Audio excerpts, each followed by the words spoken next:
People have been resistant to new things as long as there have been new things.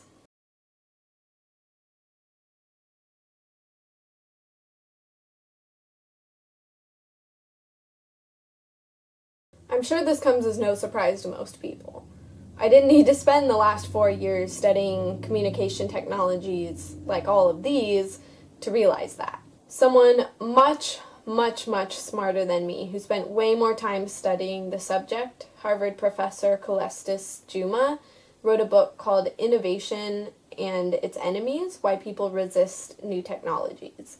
In a conversation with the Washington Post, he makes a few key points that really highlight how YouTube and online video are no different than communication technology of the past in the way it was received, and it's really just the next step in advancing the spread of knowledge.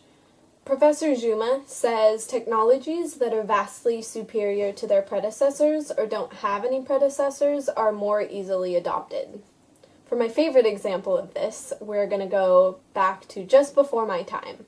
The boombox, which combined features of an in-home stereo with the portability of a personal cassette player, was introduced to the American market in the 1970s. This article from The Atlantic says that by the mid-1980s, more than 60% of American households owned some kind of portable cassette player with speakers attached to it, and it considers the boombox the fastest adopted product by the American people. Resistance to new technologies comes from three key constituents, including the average consumer, according to Professor Juma.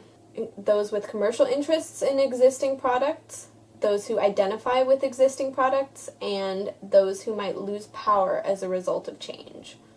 In the 1800s, when the telephone began to gain momentum, it was a time when few people had first-hand experience of electrical machines, even telegraphs.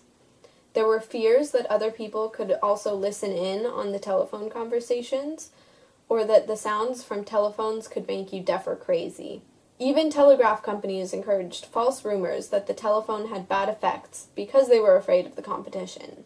I don't know about you, but if I were a traditional media company that produced video content, I would probably have commercial interests in existing products, and I would more than likely lose power as a result of a shift towards other content creators.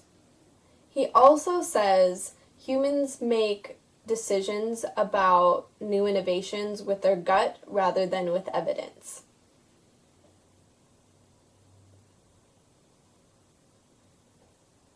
Need I say more?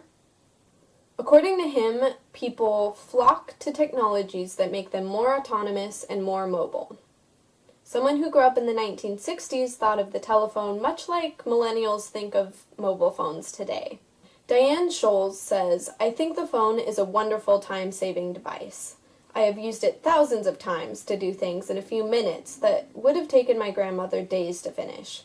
People can purchase goods, make travel arrangements, research school projects, send mail, leave messages, and get information that was only available to a few people a few years ago. Our town has become a global town." What could be more autonomous and mobile than a website that allows pretty much anyone to upload pretty much any video to their website from any internet-capable device, which is everything these days. The history of communication technology, even just the progression from telephones to mobile phones, to me indicates a desire for the spread of ideas and knowledge and increased accessibility. Ultimately, this creates a shift in power that eventually upsets someone, but that isn't anything unique to media